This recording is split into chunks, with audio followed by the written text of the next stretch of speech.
Pak Tris nulis. Saya kalau nggak salah nulis itu sekitar 18 ya. Pengen 18. jadi apa? Oh, Aku kalau pengen jadi suami yang bagaimana? iya. Kemudian saya pengen memiliki apa? Iya. Keinginan apa yang harus saya miliki? Saya pengen memiliki apa dalam hidup itu?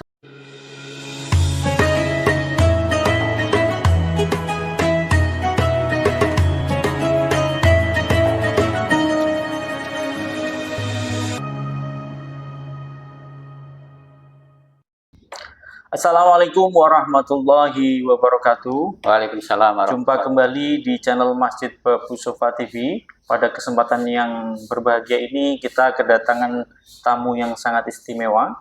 Beliau adalah Bapak Haji Sutrisno, biasa dipanggil Pak Tris Pinggiran kalau di Bojonegoro. Kalau orang-orang Bojonegoro ini sudah pasti familiar dengan beliau. Assalamualaikum Pak Tris. Waalaikumsalam. Sehat nggih? Alhamdulillah. Nggih. Pak Tris ini adalah salah satu pengusaha senior di Bojonegoro. Beliau memiliki beberapa usaha yaitu di bidang properti, di bidang kolam renang dan juga penyewaan untuk pesta nggih Pak Tris, betul nggih? Dan beliau ini juga aktif di beberapa organisasi, terutama ada di organisasi MUI Bojonegoro, ada di organisasi DMI, Dewan Masjid Indonesia, juga di IPHI Pak G, dan yang terakhir juga ada di Badan Wakaf. Dan untuk di organisasi yang nasional, beliau ini adalah Vice President dari IIBF Indonesia. Betul nggih Pak Tris nggih?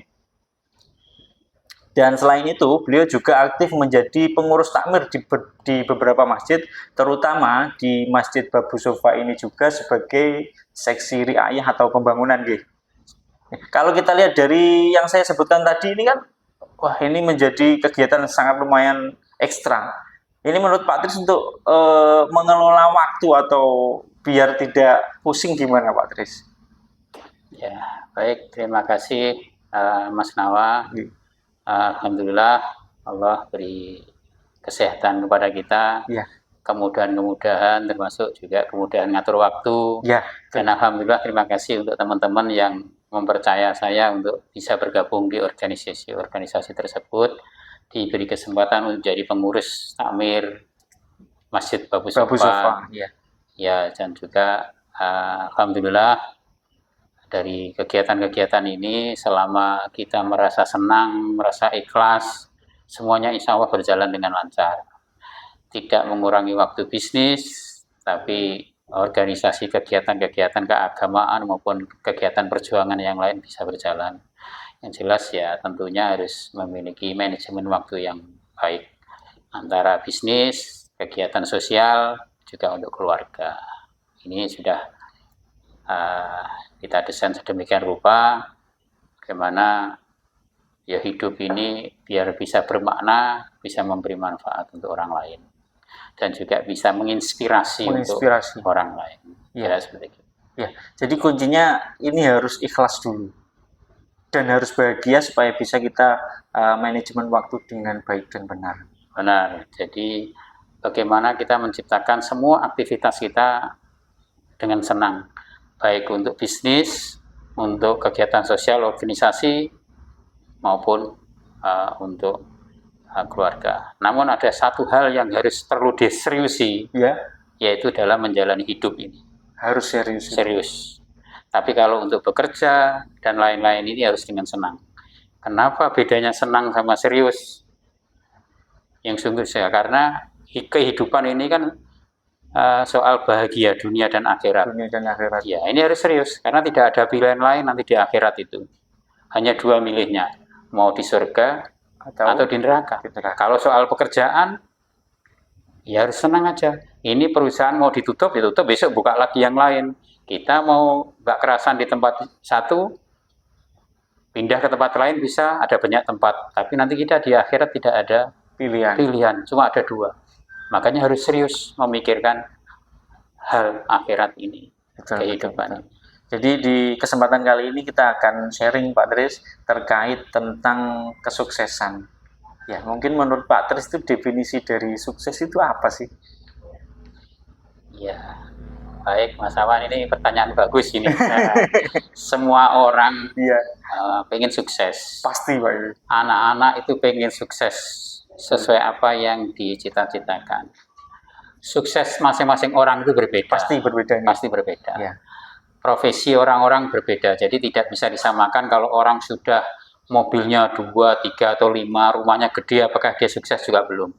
Kalau dia sudah memiliki sebuah rumah makan cabang 10, dia katakan sukses juga belum. Jadi sesungguhnya sukses itu ya ada pada diri kita sendiri. Nah, tolak ukur seseorang sukses, menurut saya, apa-apa yang diinginkan, apa-apa yang direncanakan itu terwujud. Itu disebut sukses. Itu disebut sukses. Hari ini orang memiliki 100 outlet toko. Ya. Padahal dia punya rencana 1000. Orang lain menganggap bahwa dia ini sudah sukses. Sudah sukses. Nah, saya dulu berkeinginan memiliki kolam renang di 10 tempat. Ya.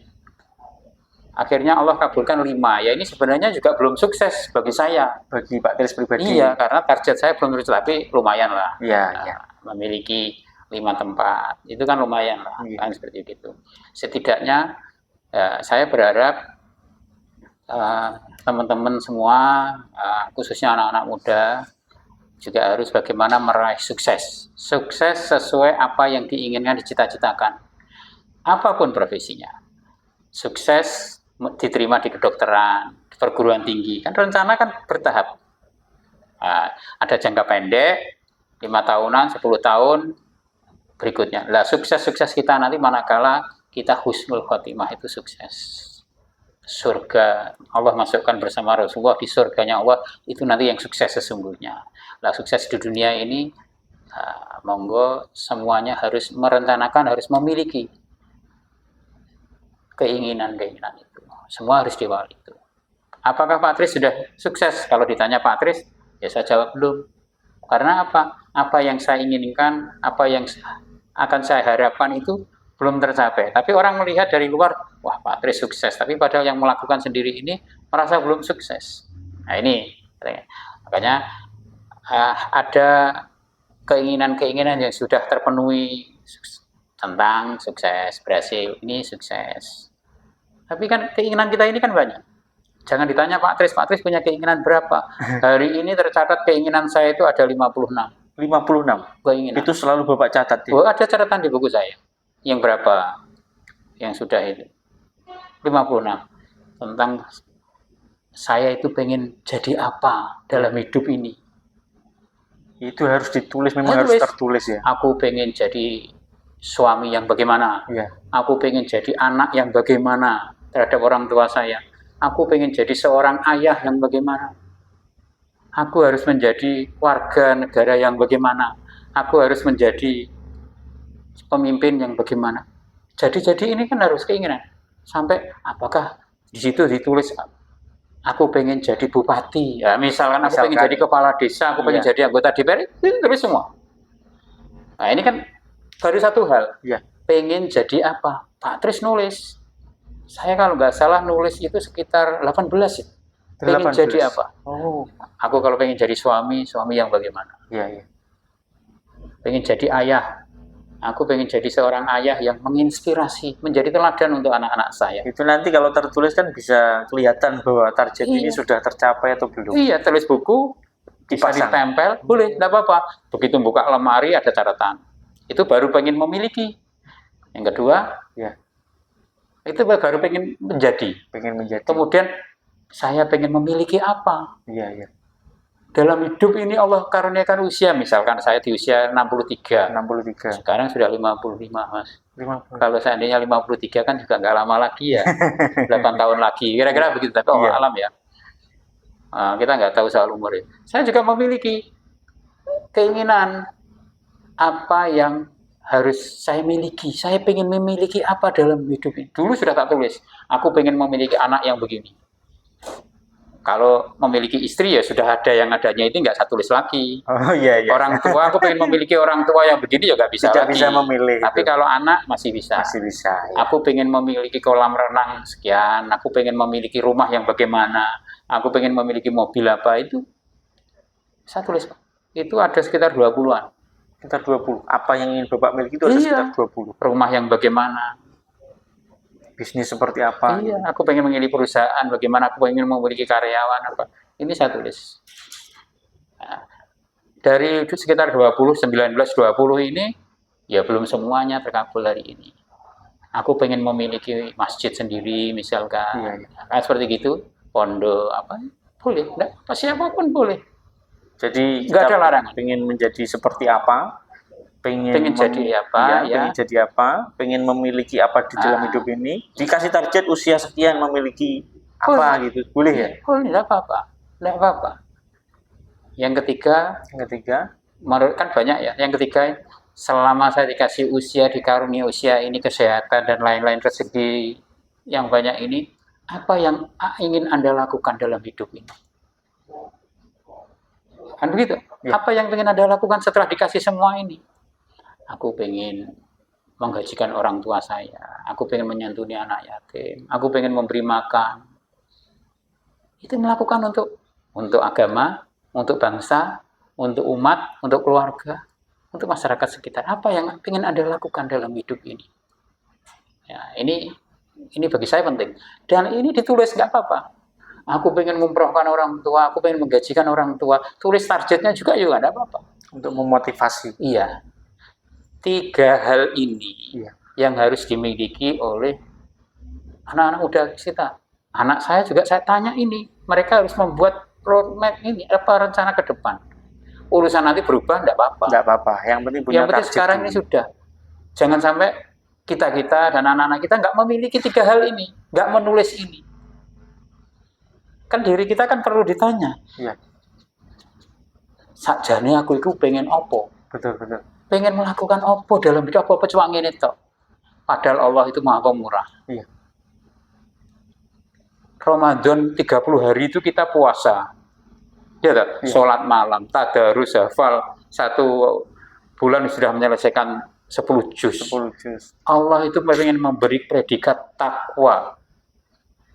Ya tak? Iya. Orang yang sudah dikasih predikat takwa, mintanya apa itu insya Allah yakin saya dikabulkan sama Allah. Pasti Cuma dijabai. masalahnya kita ini kan nggak berani merencanakan minta. Wes aku ngene ae, wes aku Menjalani cukup, apa adanya. menjalani apa adanya. Akhirnya Begitu. hidupnya ya mengalir tanpa Mengalir. tujuan dan target tadi. Iya. Anda Mas Nawa misalkan, Iya. ya Allah, aku misalkan jangan tulis apa yang Anda inginkan. Iya. Aku pengen berangkat umroh tahun ini. Tulis di situ. Kemudian Anda, kan begitu, gak apa-apa. Tempel. Aku pengen punya mobil ini, tempel. Kita mau, nah ini tahap pertama. Ya, Iya. jadi berkomunikasi, menanyakan kepada diri sendiri. 3 hal tadi. 3 hal tadi. Yang kedua, Ya. setelah kita menulis itu, Ya. ya. Yang ketiga, yang kedua, kita berkomunikasi kepada Allah. Dengan cara Berdoa. berdoa. Komunikasi kita dengan Allah itu kan berdoa. Iya. Kayak dialog. Ya Allah, saya Sutrisno yang lahir dari rahim seorang ibu yang bernama Hajah Sukimi binti Abdullah. Hari ini menghadap kepadamu ya Allah.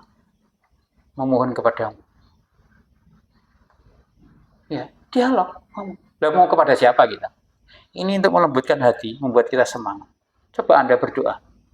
Doa itu ada 2 hal, 2 waktu yang mustajab Mustajab. dan 2 ada tempat yang mustajab, yang tidak akan tertolak. Ada tempat-tempat di bumi ini, di Ya. dunia ini, di mana doa kita ini tidak ditolak Allah. Di mana itu?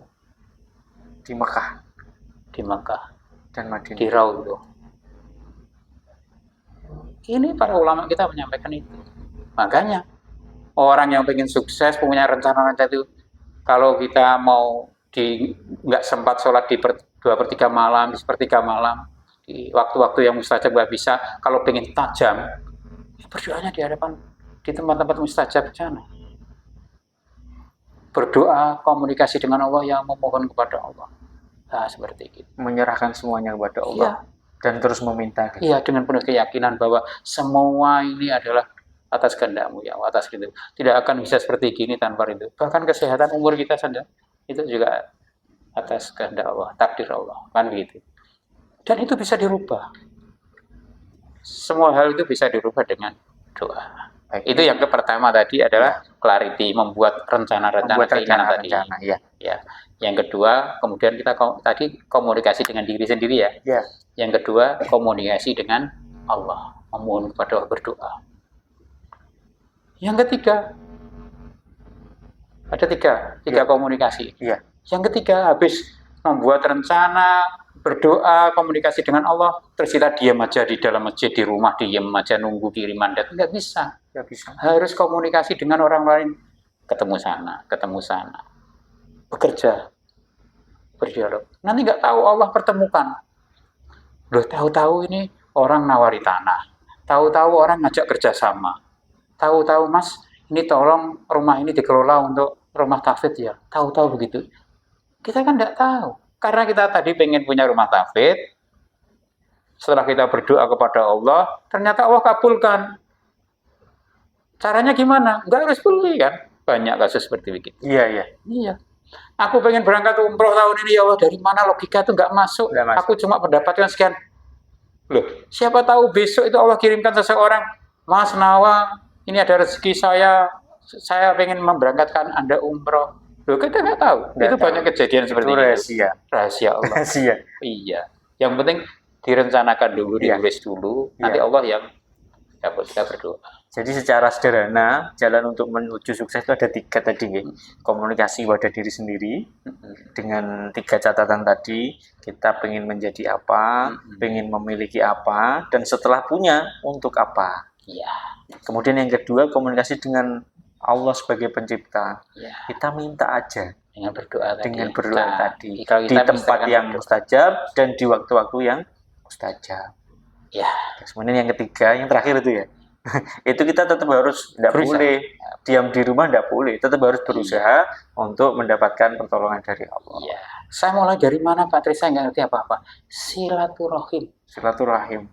Dari keluarga. Kalau Anda ingin jadi pengusaha, ya silaturahim itu sudah teman-teman saudara yang sebagai pengusaha. Kalau saya sebagai pengen jadi ulama, ya silaturahim ke ulama. Kalau saya menjadi guru pendidik, ya silaturahim pada guru-guru yang sukses. Kalau saya pengen jadi petani, ya petani-petani sukses itu yang bagaimana? Silaturahim sehingga nanti ada. Kan ada kata-kata juga silaturahim itu bisa menambah rezeki. Itu. Bisa memanjangkan umur juga. Gitu Pak Rizky. Tapi kan secara sederhana memang teorinya seperti itu tadi. Pasti saya meyakini di tengah jalan itu banyak sekali kendala yang Pak Tris hadapi. Ya. Itu bisa misalkan diberi contoh-contoh untuk menghadapi kegagalan misalkan, atau untuk menghadapi masalah-masalah yang timbul itu seperti apa? Iya. Baik Mas Nawa, jadi semua orang dan itu ya memang sudah dinas Al-Quran ya. Semua orang dalam perjalanan hidup maupun perjalanan bisnis, seorang perjalanan keluarga, semuanya tuh pasti akan disertai dengan masalah-masalah, dengan ujian-ujian. Itu pasti. Dalam hidup manusia itu pasti nggak ada orang yang tidak diuji, itu tidak ada. Kan seperti gitu. Jadi kalau terjadi masalah, terjadi sesuatu yang tidak di luar kendali kita, tidak inginkan kita, ya semuanya nanti harus dikembalikan bahwa ini atas kehendak Allah. Pasti di sini ada hikmahnya. Jadi bentuk peringatan, bentuk teguran dari Allah itu macam-macam caranya. Kalau dulu Allah menegur Rasulullah Nabi Muhammad itu kan caranya lewat malaikat Jibril, langsung ditegur, diinformasikan, dikasih tahu. Negur Nabi Ibrahim, Nabi Musa, dan yang lain-lain itu caranya langsung. Tapi kalau negur kita, apakah caranya seperti itu? Kan tidak. Maksud kita mau ditegur sama Allah, diteblek, dijeguk. Nah, kan nggak bisa gitu. Nah, caranya Allah menegur itu, satu, mungkin dengan ujian, bisnis kita dikasih masalah, rumah tangga. Itu yang pertama, caranya negur. Yang kedua, caranya negur, Allah mengingatkan kita, biasanya dititipkan lewat mulutnya seseorang. Bisa jadi negur Allah itu lewat istri kita, dititipkan. Istri marah-marah, istri apa, itu juga bisa jadi. Kiai kita, ulama kita, itu negur kita, atau bapak kita, ibu kita, negur kita. Banyak jalan. Kalau yang saya alami begitu. Maka terkadang-kadang kalau orang tua mengingatkan, ini saya meyakini bahwa ini Allah lagi mengingatkan saya. Istri saya lagi marah-marah, negur saya, mengingatkan saya ini, barangkali guru saya mengingatkan, itu caranya itu. Bisa jadi Allah caranya juga gini, kita nanti disuruh ikut pengajian di suatu tempat, Ya, di masjid misalnya, ayahnya ceramah, isinya tentang yang yang kita alami. kesalahan-kesalahan yang kita alami, mungkin sombong, mungkin kurang sedekah, kurang bersyukur, Betul. kita malas beribadah, caranya Allah mengingatkan macam-macam. Ya, baik, itu tadi ada beberapa cara Allah menegur kita ketika kita dikasih masalah, bisa melalui istri kita, bisa melalui atau mungkin pengajian-pengajian yang kita datangi. Itu cara Allah untuk menegur kita dan kita harus tetap berprasangka baik kepada Allah Subhanahu wa taala. Tapi ini Pak Tris, terkait dengan husnudzon atau berprasangka baik, itu supaya kita bisa menjaga kita tetap berprasangka baik atau berhusnudzon, itu ada resep-resep tersendiri apa? Ya, jadi itu soal iman, Mas, keyakinan, Mas, ya. Makanya saya berharap sahabat-sahabat semua ini, para pebisnis dan kaum muslimin ini, ya saya mengajak bahwa satu hal yang untuk menambah keyakinan iman kita, ya satu, jangan sampai meninggalkan sholat dan mengupayakan sholat itu berjamaah, sesibuk apapun, mengupayakan. Jadi untuk mempertajam. Yang kedua, ya kita biasakan membaca Al-Quran setiap hari. Yang ketiga, ya berbuat kebaikan. Kalau pengusaha, berbuat kebaikannya ya bersedekah, memberi makan orang lain. Itu untuk mempertajam, sehingga itu biar kita ini merasa hati kita ini selalu terikat dekat dengan Allah.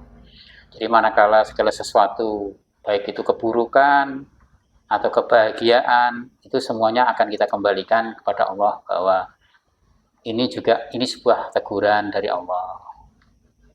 Pasti ada hikmah di balik ini. Kalau ini kita dapat keberuntungan, keberhasilan, bahwa semuanya ini juga kemurahan Allah. Jadi semuanya kita kembalikan semuanya kepada Allah. Jadi gitu. Sehingga kita nanti biar tidak lupa untuk bersyukur manakala kita ini berhasil. Dan manakala kita lagi susah, lagi gagal, juga kita terus tidak down, tidak lemes, tapi bagaimana kita tetap masih semangat, bahwa ini adalah Allah lagi menguji, lagi menegur kita, sehingga kita tetap semangat. Ini bukan keburukan, tapi bahwa pasti di balik ini ada hikmahnya. Pasti ada hikmahnya. Nah ini adalah keyakinan ini yang harus ditanami. Caranya bagaimana? Ya kita memiliki sesuatu yang bagaimana kita ketergantungan kita kepada Allah, meyakinkan keimanan kita harus kita pupuk, kita tingkatkan. Jadi untuk yang namanya suudon atau berprasangka baik itu erat kaitannya dengan keyakinan dan keimanan. Saya yakin. Ya, kalau saya lihat itu kan para pengusaha itu memang punya mental yang luar biasa. Contoh lah, misalkan mulai usaha gagal, coba lagi, gagal lagi, mungkin sampai ke 7 atau ke 9 baru diberi kesuksesan. Jadi tidak semua orang itu bisa memiliki mental-mental pejuang seperti itu, Pak. Kalau Pak Tris sendiri itu untuk memulai bidang properti itu mungkin bisa diceritakan sedikit kisahnya, atau mungkin sudah uji coba beberapa kali gagal terus bangkit lagi atau bagaimana? Iya Mas, memang kalau cerita perjalanan setelah dulu lulus kuliah, cari kerja sampai setahun baru dapat kerja di BUMN. Setelah itu 7 tahun resign, pengen jadi pengusaha. Ya. Setelah setahun itu bisnis A gagal, bisnis B gagal, bisnis C gagal sampai habis. Sampai habis tabungannya. Tabungannya, aset ya habis. Akhirnya kita memulai dari nol. Kita memulai dari nol, jualan air mineral, gas LPG, diantar-antar. Kita kemudian punya persewaan, tapi namanya mimpi, impian, keinginan, pengen menjadi pengusaha, pengen menciptakan lapangan kerja untuk bisa memberi manfaat untuk masyarakat sekitar, itu tertanam, terpatri di dada. Yeah. Sehingga yang menjadikan kita terus semangat, tidak kenal lelah, ya karena keinginan, impian, dan cita-cita itu. Itu sehingga muncul terus semangat. Kan gitu. Jadi keinginan terus pengen menjadi orang yang manfaat, menciptakan lapangan sebanyak-banyaknya, pengen menjadi orang yang kaya, itu juga terpatri. Saya seorang muslim, waktu itu pemuda muslim, saya juga harus jadi orang yang kaya, bisa memberi, membantu orang, manfaat, itu yang terpatri. Sehingga bahasanya itu ya tidak kenal lelah, tidak kenal malam, pantang menyerah, laut diseberangi, gunung didaki, kan seperti gitu ya. Jadi semangat itu. Karena seperti itu. Ya kita ini kan pengen menjadi orang yang baik lah, yang pengen jadi orang yang baik, orang-orang yang bertakwa. Apalagi saya sudah mengambil posisi sebagai ya pengusaha, makanya saya juga harus optimal mungkin. Jadi memang untuk menjadi pengusaha itu tidak boleh baper ya Pak ya. Gagal sedikit terus putus asa ya, tidak bisa ya Pak ya. Ya, harus bisa. Gagal coba lagi, Ya, gagal makanya, coba lagi. Untuk memberi semangat tadi, kita harus memiliki clarity tadi, membuat keinginan-keinginan tadi awal ya. Iya, begitu. Apakah kita sungguh-sungguh menulis apa yang inginkan, ini juga dipertanyakan juga tadi. Kita tuh punya keinginan, tapi kita ini nggak mau ngapa-ngapain, nggak mau belajar, nggak mau berguru, nggak mau silaturahim. Bener nggak Anda ingin seperti itulah. Makanya selama kurun waktu itu saya terus belajar, berguru kepada seseorang. Bagaimana saya memiliki persewaan yang bagus, saya juga harus belajar dari orang lain. Bagaimana saya memiliki begitu punya kolam renang, bagaimana mengelola air ini, saya juga belajar dari orang lain. Properti juga begitu, saya juga harus belajar dan belajar. Itu yang menjadikan kita bisa dan maju. Jangan malu untuk belajar, jangan malu untuk silaturahim, bertanya kepada orang lain. Itu mengawali seperti begitu. Sampai hari ini pun saya setiap bulan sekali harus ke Jakarta, ketemu guru bisnis saya untuk belajar. Kalau guru bisnis saya di Jogja, ya saya bertemu di Jogja, di mana, itu seperti itu. Harus terus upgrade ilmu ya, informasi supaya mendapatkan hidayah. Ya, seperti itu yang selama ini saya lakukan. Baik. Jadi memang untuk menjadi orang sukses itu banyak tahap-tahapnya dan itu tidak mudah. Maka dari itu yang sukses itu juga tidak banyak ya Pak. Jadi yang Bapak ceritakan itu adalah yang memang Bapak alami sendiri selama ini. Dari mulai dulu yang Bapak ceritakan tadi setelah lulus kuliah itu berapa Pak? 7 tahun ya? Kerja di BUMN itu? 7 tahun.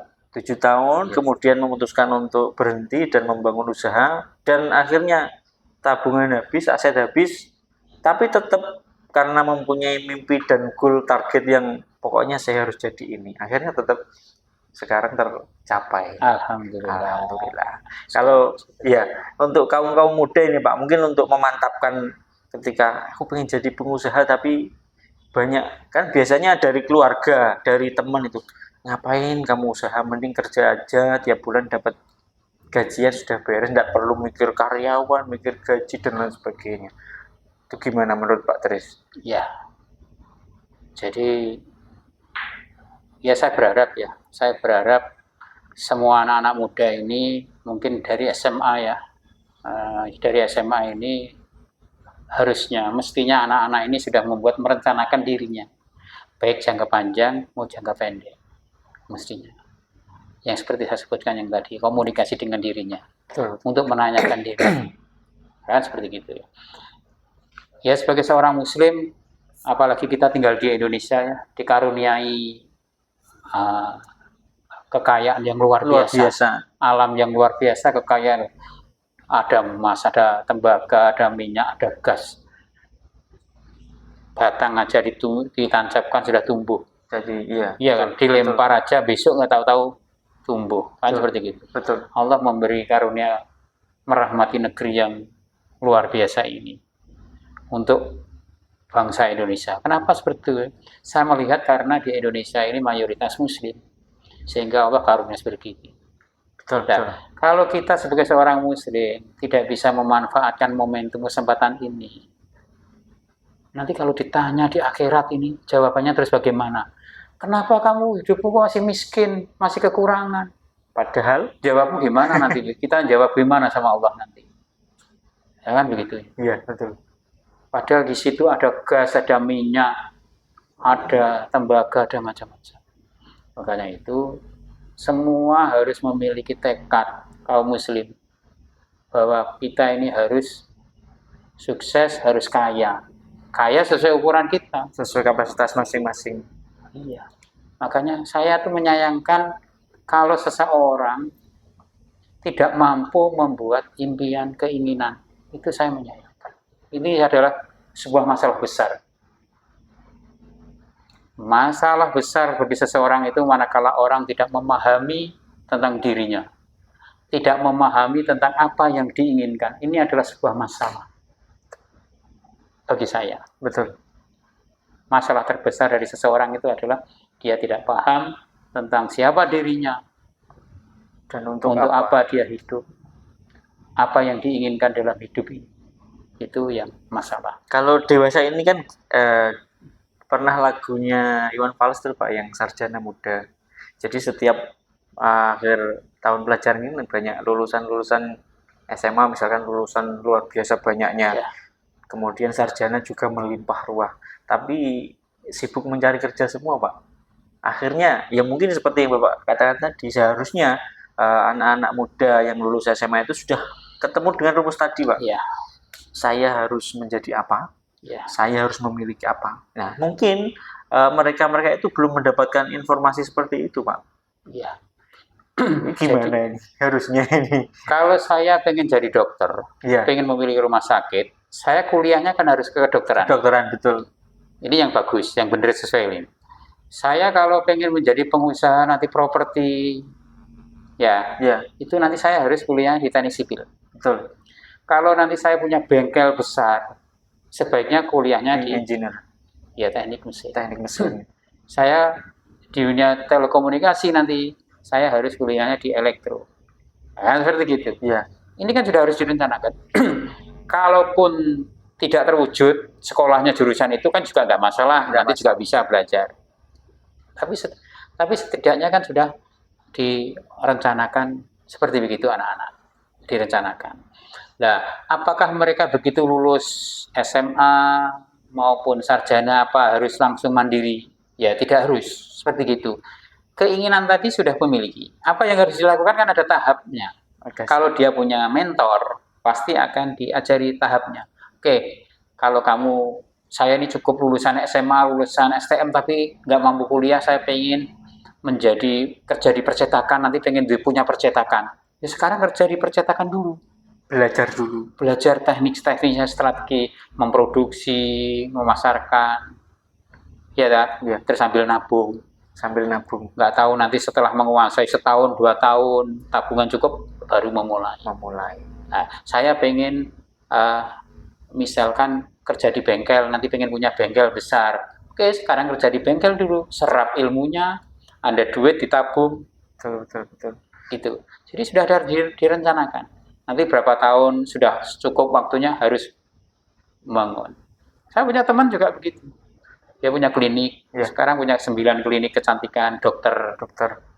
Waktu PNS, dia nyambi mulai belajar tentang kecantikan, kemudian dia punya dana buka 1. Setelah cukup waktunya dia keluar dari PNS, pensiun dini. Seperti begitu. Jadi ini ada tahapan. Ada tahapnya. Enggak langsung belum siap, belum tahu ilmunya, ya belum mampu langsung memaksakan diri, ya itu namanya brutal aja, terlalu semangat. Ya, semua. Nah, makanya ada namanya sebenarnya perjalanan hidup ini kalau pengen gampang, pengen lancar itu ya memang harus memiliki support system. Ya salah satunya adalah mentor. Betul. Harus punya guru. Betul. Kalau kita pengen jadi kepala sekolah, ya kita harus punya guru yang pernah jadi kepala sekolah, itu prosesnya gimana. Betul. Kalau kita pengen jadi dai, ceramah yang enak, ya jadi guru kepada para dai sing hebat-hebat itu. Harus ada yang kita tiru dulu. Iya, Harus ada yang kita tiru, harus ada yang mengingatkan kita di mana kesalahan kita dan bagaimana cara yang lebih baik. Mungkin seperti itu Pak Tris. Ya.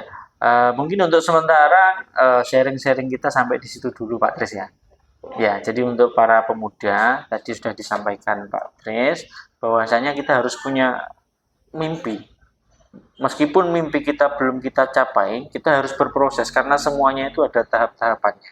Tidak bisa kita langsung pengen menjadi ini dengan waktu yang singkat terus mimpi kita tercapai, tidak bisa. Ada step-step yang harus dilalui. Dan untuk melancarkan step-step atau tahap-tahap tadi itu lebih bagus kalau kita mempunyai mentor atau guru, karena itu bisa menjadi jalan kita menjadi lebih cepat seperti itu Pak Tris ya. Baik, mungkin ada kesan-kesan atau pesan terakhir untuk pemuda. Uh, Baik, uh, pesan saya ya mungkin untuk diri saya sendiri, untuk keluarga saya dan juga untuk keluarga-keluarga yang lain. Nanti coba kita tanyakan anak-anak kita kasih gambaran kita pentingnya bagaimana anak-anak itu memiliki clarity, memiliki keinginan dalam hidupnya, rencananya. Kapan Anda ingin punya ini, kapan Anda ingin melakukan ini, kapan. Semua jadi harus anak-anak didorong. Tapi memang tidak semuanya bisa membuat gitu. Orang tua juga bisa butuh mengarahkan. Betul, betul. Termasuk para guru, itu mungkin yang level SMA maupun SMP, memberi gambaran kepada murid-muridnya tentang bagaimana pentingnya membuat rencana, cita-cita. Jadi anak-anak harus dilatih nanti urusan step-stepnya sambil berjalan. Yang terpenting juga semua orang tua harus tahu. Semua orang tua harus tahu sesungguhnya anak saya ini kelak pengen apa yang diinginkan. Betul, betul. Ya kita bagaimana mendorong anak-anak kita memiliki clarity, memiliki keinginan hidup baik jangka panjang maupun jangka panjang, jangka pendek maupun jangka panjang. Saya kira itu, ini yang pertama. Saya juga berusaha melakukan itu kepada anak saya. Saya tanyakan mereka, kadang-kadang setiap tahun sekali itu pasti saya tanyakan ulang. Saya tanyakan ulang tentang rencana-rencana yang dulu. Kalau dirubah, tidak ada masalah. Nah, kewajiban orang tua ini kan mendampingi, mengarahkan, tidak menjadikan. Dia bisa kita pengen menjadikan, ya nanti menjadikan yang Allah. Mungkin hanya menyemangati dan mendorong. Iya, mendampingi anak-anak kita, membimbing, menunjukkan. Saya kira itu, Mas Nawar. Baik, terima kasih Pak Tris atas sharing-sharing ilmunya.